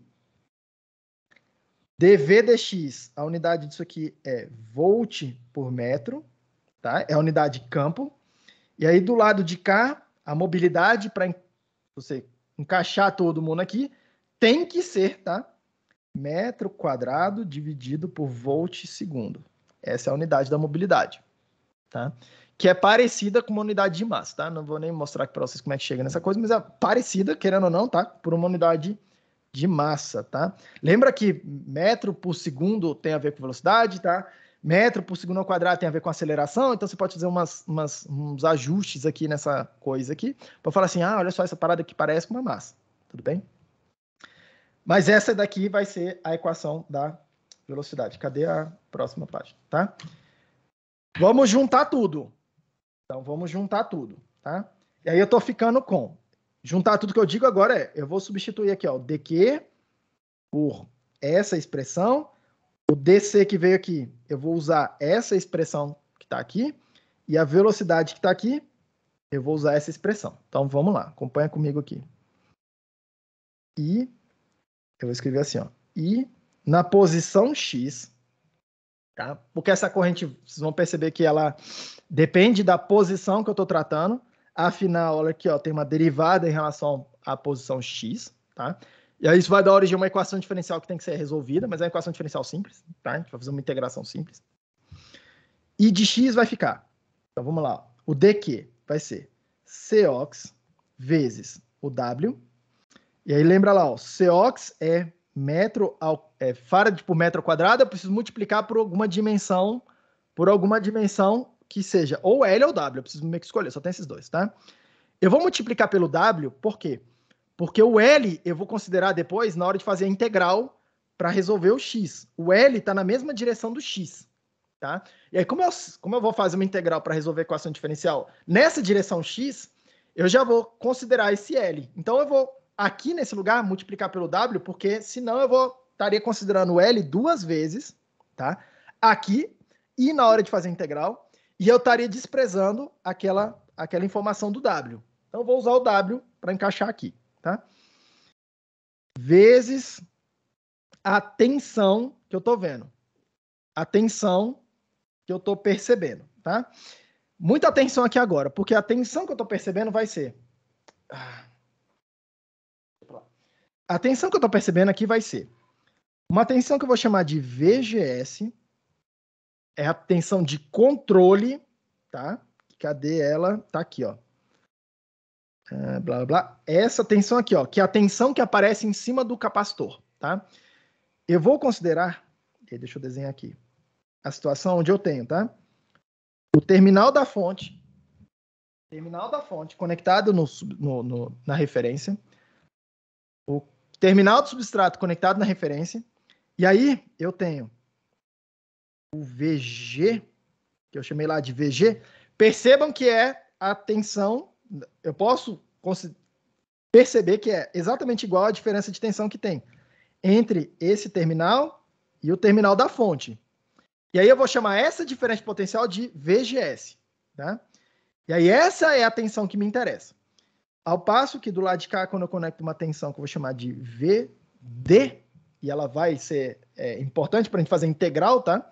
VD, vocês vão ver que vai aparecer uma tensão VDS depois, que é a diferença entre esse VD e a referência, tá? Que está conectado lá no S, tudo bem?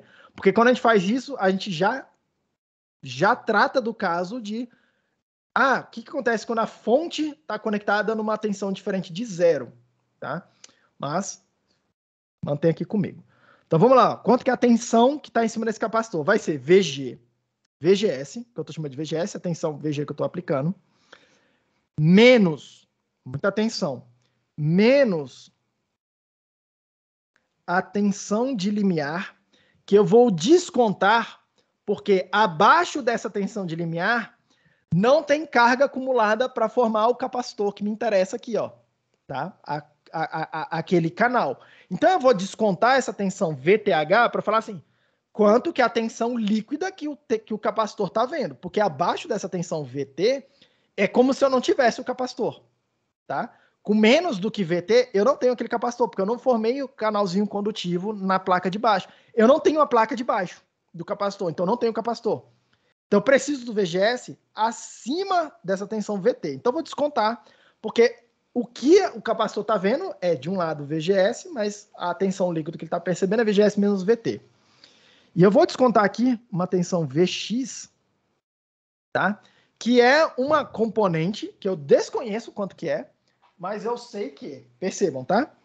VX, porque eu sei que nessa posição aqui, ó, X, que eu vou chamar de X igual a zero, vou chamar de origem, tá? No lugar onde está a fonte, a tensão que eu tô vendo aqui é 0 volts, tá? Percebam, tá conectado no zero. Nesse ponto aqui, que eu vou chamar de X igual a L, nessa posição, tá? A tensão que eu tô vendo é VD. Então, de um lado eu tô vendo uma coisa, do outro lado eu tô vendo outra tensão diferente. E aí eu tenho um caminho que me leva do VD até o zero, aí nesse meio do caminho. Uma função que me permite explicar isso, tá? Eu vou simplesmente chamar de VX para eu poder olhar e falar que em cada ponto eu tenho uma tensão diferente, tá? Que é o que está acontecendo ali. Esse VX, essa função, pode ser uma função complicada, tá? E aí, fazendo uma pausa aqui, segue comigo aqui, pessoal, para poder fechar a equação. O testinho de vocês abriu lá, depois a gente faz o testinho. Segue comigo aqui, esquece ele lá agora, tá? Depois eu vou desprezar, a gente reprograma esse testinho para fazer em outro horário. Mas vamos lá, segue comigo aqui. Essa função aí, v de x, tá? Pode ser uma função bastante complicada, e ela de fato é uma função bastante complicada, num modelo bem sofisticado. Eu aqui, para todos os efeitos, vou considerar que é uma queda linear. E aí eu vou ter um modelo que eu vou chamar de primeira ordem, um modelo um pouco mais simples, tá? Para eu poder fazer essa conta aí. Beleza. Então, isso aqui vai ser o que a gente chama lá de dq, tá? Eu preciso multiplicar pela velocidade. A velocidade vai ser μn vezes d v de x dx, tá? μn vezes o gradiente de potencial, tá? O gradiente potencial vai ser dado para aquela função v de x ali, e o gradiente é essa derivada dessa coisa em relação ao vx. Eu vou botar o menos aqui na frente, que é o menos que veio daqui, tá? Então, repara lá, tem uma equação diferencial para resolver, tá? Para resolver, tudo bem? Se eu fizer integral dos dois lados, vou fazer integral do lado de cá, vou fazer integral do lado de cá, Os limites de integração, tá? Percebam. O I, tá? O I de x, eu estou fazendo integral em dx, tá? Que esse dx está aparecendo do lado de cá. O matemático odeia quando a gente faz isso, o engenheiro faz isso, tá? Ah, você está vendo o dx aqui, ó, dividindo, passa para o outro lado multiplicando, e aí faz integral usando aquela variável de integração ali. Os matemáticos odeiam quando a gente faz isso, tá? Mas é basicamente esse dx que está aparecendo aqui, tudo bem? Passei para o outro lado lá, entre aspas. Então, do lado esquerdo, estou fazendo integral na distância, tá? Vou fazer integral de 0, que eu vou considerar esse ponto aqui, onde está a fonte, até o tamanho, a distância L, tá? Então, vou fazer a integral de 0 até L, que é o tamanho do meu canal, o tamanho do meu dispositivo. E aí, por que eu estou fazendo isso? Porque aí eu vou fazer a integral considerando todo o volume onde as cargas que estão se movimentando estão concentradas, tá? Do lado esquerdo, perdão, do lado direito da equação, eu estou fazendo integral, ó, na tensão dV. E aí eu preciso olhar, então, quem que é a tensão nesse ponto aqui igual a 0, que eu estou vendo que é 0 volts. Então, vou fazer a integral de 0 volts até a tensão que aparece do lado de cá, L, que é VD, tá? VD. Que eu vou chamar de VDS, considerando que o que me interessa é a diferença de potencial que tem entre esse lado aqui e esse lado aqui. Então, do lado de cá vai aparecer VDS. Beleza? Então, precisa fazer essa integral, tá? Então, vamos lá. Do lado esquerdo, é uma equação razoavelmente simples, porque, tá? A corrente que entra, percebam isso, tá? Em qualquer ponto aqui dentro, no meio, ó, qualquer ponto verdinho, vocês estão vendo minha tela, né? Tô vendo minha tela. Em qualquer ponto X aqui nesse lugar aqui, a corrente que entra nessa faixinha tem que ser igual à corrente que sai, leite das correntes. Em todos os pontos naquele caminho, a corrente que entra tem que ser igual à corrente que sai. Não tem nenhum motivo para eu acumular corrente em algum lugar aqui no meio, tá? Então, quer dizer que esse X esse de X é uma constante. Por quê? Em todo lugar, a mesma coisa que entra é igual a mesma coisa que sai, tá? E aí eu vou ficar com do lado esquerdo I vezes L, tudo bem? Integral daquela coisa ali vai ser igual. Se o I é uma constante, sai da integral, lembra disso, tá? Essa que é a coisa, ó. E aí eu estou integrando integral de dx. Integral de dx é x, avaliar de L até 0, que dá L. Do lado direito, eu tenho uma constante, Cox, sai da integral. Uma constante W, sai da integral. Eu tenho a mobilidade, sai da integral, constante. Tá? Aí eu tenho uma equação aqui, uma função, tá? Onde tem constante, constante, e uma função que eu vou considerar uma equação linear. Tá? Eu vou considerar que a tensão 0, na posição 0, na posição L, cai linearmente de VDS até 0. Aqui do lado de cá é a tensão, do lado de cá é a posição. Eu vou considerar que esse Vx é uma função linear. Tá?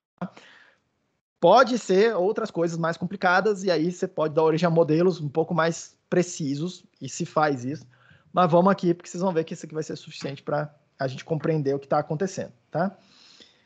Fazendo essa integral aí, vai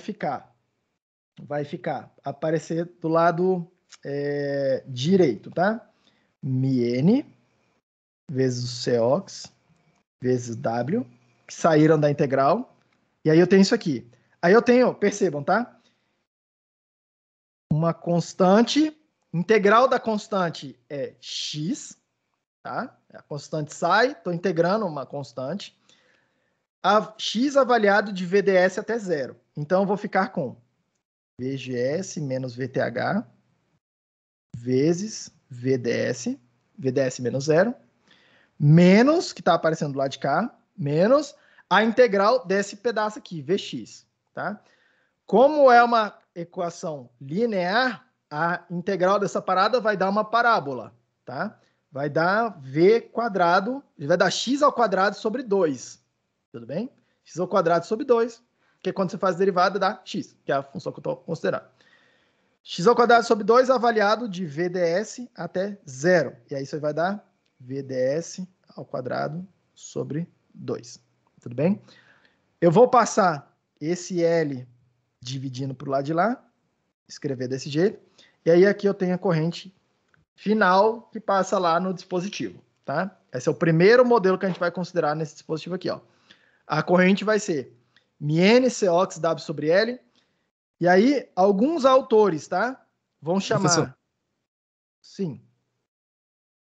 Sim? não falta o sinal de negativo aí? Sinal de menos? Qual o sinal de menos? O que veio da velocidade do μn?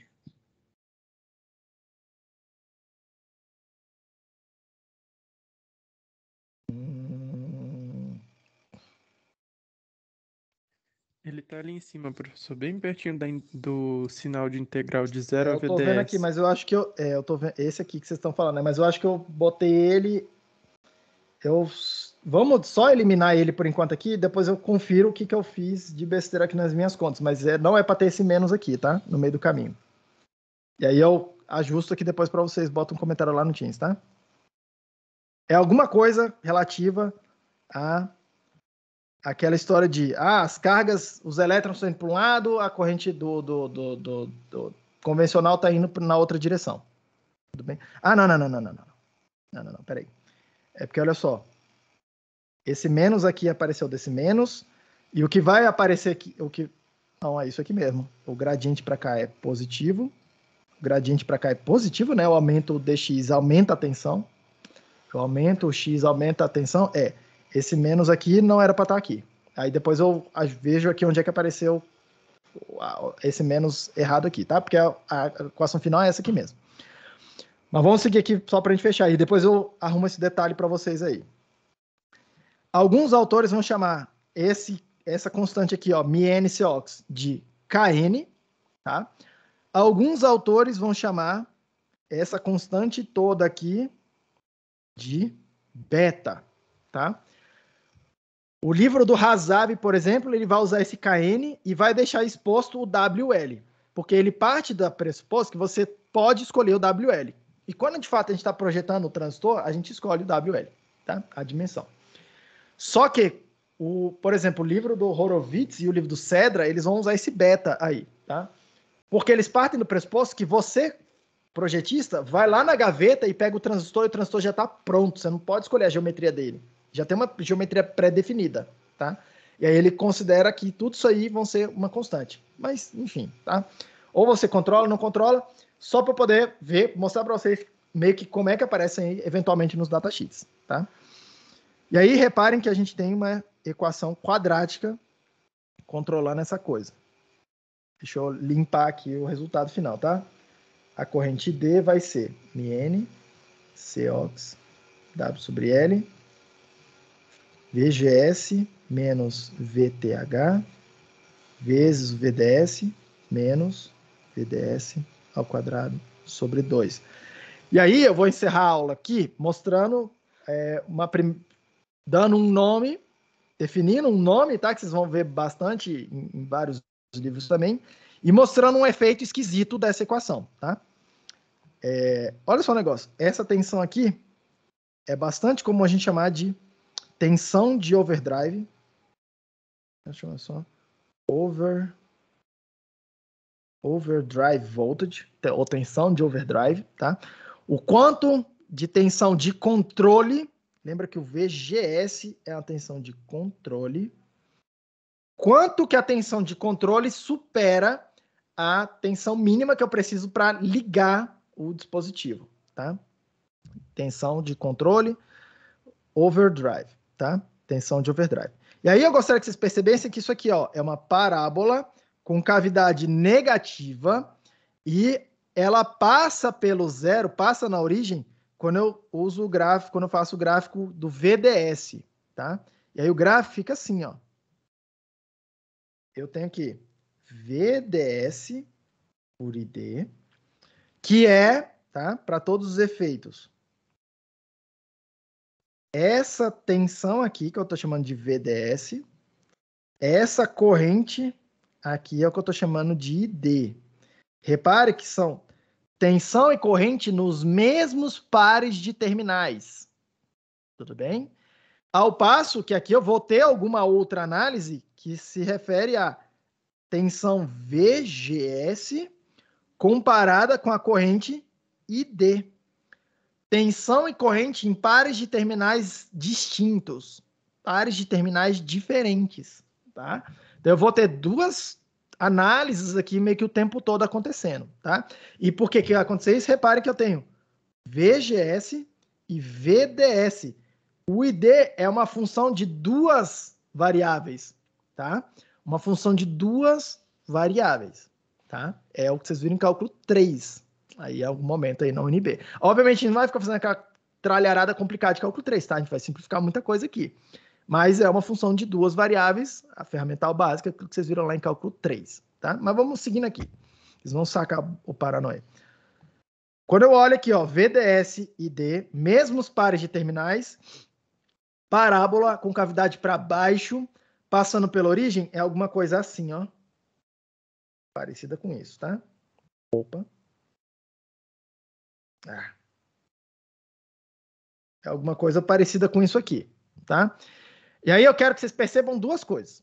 A primeira delas é que passa pela origem e perto da origem parece com uma reta. Perto da origem parece com uma reta. Mesmo quando você bota em escala, parece com uma reta. É só ajustar ali o quanto que é a inclinação dessa reta. Então, transistor, quando o VDS está uma tensão baixa, quando eu estou aqui, ó, perto da origem, ele parece, isso aqui, parece com um resistor. Parece com um resistor quando a tensão VDS está baixa. Tem um máximo, uma tensão que acontece com uma tensão máxima, a partir do qual a tensão começa a diminuir quando a tensão aumenta. A corrente diminui quando a tensão aumenta, tá? Que é essa região toda aqui, ó. Estou falando para você, ó. Tem uma determinada... Se eu boto uma tensão, tem uma corrente. Se eu aumento a tensão, a corrente diminui. A corrente veio daqui, diminuiu. Isso é resistência negativa. Resistência diferencial negativa, ou impedância negativa, tá? E aí eu falei em algum momento para vocês que toda hora que a gente enxergar aqui alguma coisa desse tipo aí acontecendo, tá? Se aumenta a tensão, diminui a corrente, é estranho. Alerta. Alguma coisa estranha está acontecendo, tá? Alguma coisa muito estranha está acontecendo.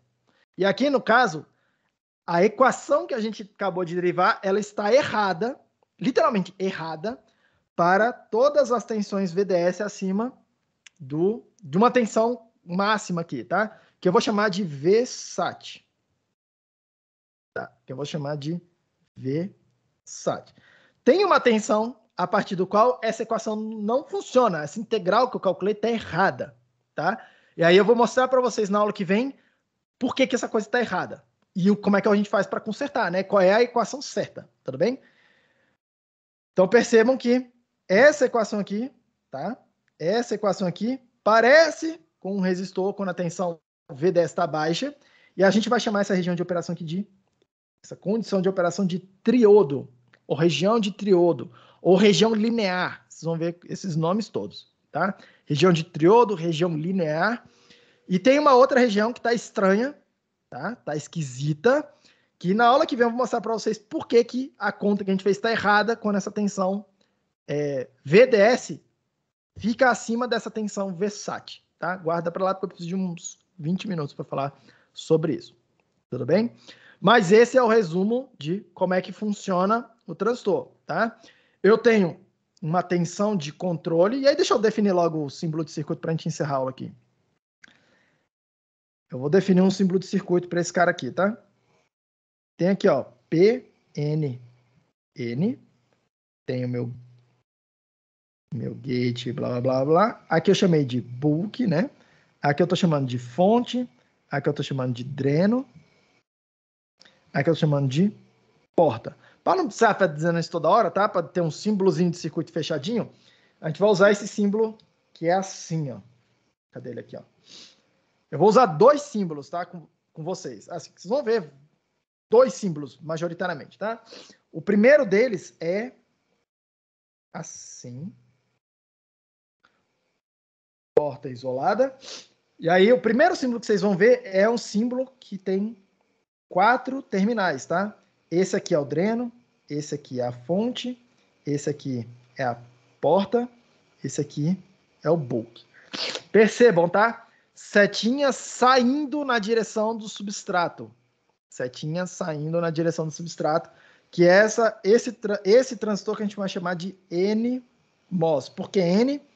Porque o canal de condução que a gente forma aqui é N. É um canal de elétrons. Por isso que a gente vai chamar ele de NMOS. Tá? Esse aqui é o símbolo do transistor N, transistor NMOS. É um símbolo de 4 terminais. Só que eu vou fazer um caso especial, um caso particular aqui com vocês, porque na nossa disciplina aqui, tá? Sempre vai acontecer de eu conectar o terminal do substrato em curto-circuito com o terminal da fonte. Eu aqui na nossa disciplina sempre vou fazer essa conexão, tá? Como eu sempre vou fazer, eu vou deixar ela implícita no meu... Essa aqui tá errado, peraí. Setinha entrando aqui. Essa aqui é setinha entrando. Setinha entrando. Porque do lado de cá, ó, é P. Do lado de lá é N. É como se esse cara tivesse um diodo apontando assim, ó. E essa setinha aponta na direção desse diodo aqui, tá? Entre o substrato e o canal que formou ali, tá? Tem que corrigir na nota de aula depois, tá? Na minha nota de aula tá trocado. Presta atenção quando vocês estiverem estudando. Eu vou sempre considerar esse curto-circuito. Então, já vou fazer um símbolo que sempre considera isso para não precisar ficar desenhando isso o tempo todo, tá? E aí eu vou, quando tiver essa conexão aí, eu vou usar um símbolo de 3 terminais, tá? E aí ele vai ser assim, ó, dreno, porta, fonte, setinha, saindo, indicando onde é a fonte. Percebam que, uma coisa, tá? Fisicamente, o transistor é simétrico em relação a essa linha aqui, amarela, que eu estou desenhando. A fonte, o dreno, o que define qual lado é o fonte e o dreno, é onde tem mais tensão e onde tem menos tensão. O lado da tensão mais positiva vai ser o que a gente vai chamar de dreno, o lado da tensão mais negativa vai ser o que a gente vai chamar de fonte. Por que o lado mais negativo é a fonte, tá? Porque essa fonte é uma fonte de elétrons. Os elétrons saem daqui e atravessam nessa direção, que é o contrário da corrente que a gente calculou. Tá? É o contrário da corrente que a gente calculou, que é a corrente de cargas positivas. Então, perceba, a fonte é uma fonte de cargas físicas mesmo. Tá? Os elétrons tendem a sair do terminal menos e ir para o terminal mais. A corrente convencional tende a ir do mais para o menos. Por isso que a gente vai chamar o dreno, é onde tem o lado da tensão mais positiva.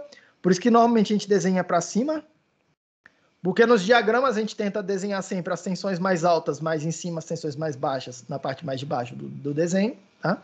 E a parte de baixo aqui vai ser a fonte. E aí percebam que quando eu fiz essa conexão aqui, ó, a fonte e o dreno não são mais simétricos, tá? O lado da fonte tem uma conexão feita lá nela, e eu não posso mais inverter essa coisa aqui de qualquer jeito, não, tá? Esse cara não é simétrico quando a gente faz essa conexão, tá? E aí percebam que é, ó, setinha saindo, tá? Do lado de cá. Tudo bem? Esse é o símbolo que a gente vai utilizar, tá? Um pouco mais para frente a gente vai ver um outro dispositivo dual que em vez de ter um canal de elétrons, tá? Um canal N, vai ter um canal P, e a gente vai chamar de PMOS. Mas ele funciona exatamente na mesma lógica, só que com as tensões invertidas. Tudo bem? E aí a gente vai olhando isso aí quando eu for fazendo alguns exemplos para vocês, tá? Alguma dúvida até aqui, pessoal? Acho que tá de boa, né? Na aula que vem, o que a gente vai fazer é observar por que essa parte da equação está errada e consertar ela, tá? Consertar ela. Eu vou mostrar para vocês que vai ter uma terceira equação aqui para descrever essa região aí onde o VDS está maior do que esse VSAT. E vamos começar a falar sobre o transistor, a física do transistor bipolar, porque eu quero colocar todas as equações na mesa para vir depois falar assim, olha só, o transistor MOS e o transistor bipolar, eles fazem a mesma função, eles têm detalhes diferentes de funcionamento, mas eles fazem exatamente a mesma coisa, tá? com algumas particularidades, um e o outro. E aí eu vou começar a olhar os circuitos. Olha só, vamos ver um circuito com MOSFET, vamos ver o mesmo circuito com bipolar, e aí ver o que tem de diferença, para eu poder carregar o conceito de transistor para frente, para a gente chegar daqui umas 2 semanas mais ou menos, na ideia de como é que a gente usa esses caras para fazer amplificadores e começar a analisar todas as topologias possíveis de amplificadores, tá? Que aí é onde a gente vai terminar a matéria do semestre. Beleza, gente?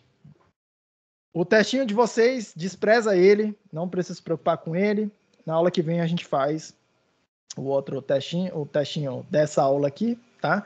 Não tem problema você ir lá agora, ver como é que é a questão, pensar um pouco, fazer em casa, usar para estudar. Na aula que vem vai ter lá essa questão aí, mais alguma outra perguntinha, só para também não ficar muito mamata, né? Bom, boa semana para vocês. A gente se fala de novo na quinta-feira, turma. Um abraço. Tchau, tchau, professor. Valeu.